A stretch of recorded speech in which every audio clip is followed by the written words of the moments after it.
Lobby Tools, Florida's legislative intelligence company. Subscribe today to Florida's leading policy, budget, and campaign tracking service. Request a free trial today at lobbytools.com.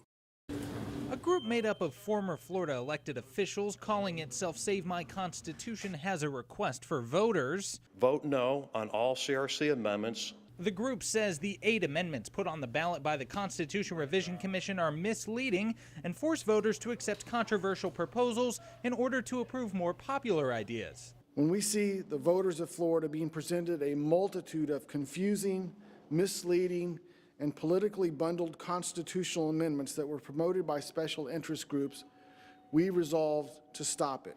7 out of the 8 constitutional amendments passed by the CRC are being challenged in the courts, including one lawsuit by a former state Supreme Court justice that targets all but 2 of the amendments for bundling. In response to the lawsuit, Florida Attorney General Pam Bondi argues the Constitution gives the Commission authority to change multiple parts of the Constitution in a single proposal. Save My Constitution says it's evident the process itself is flawed. The Attorney General's assessment was probably correct.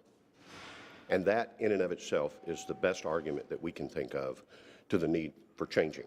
The group hopes to convince lawmakers next legislative session to pass tighter restrictions on the CRC. Things like single subject about bundling. Although any change to the CRC would require not only legislative approval, but also approval of 60% of Florida voters in the form of a constitutional amendment. In Tallahassee, I'm Jake Stofan.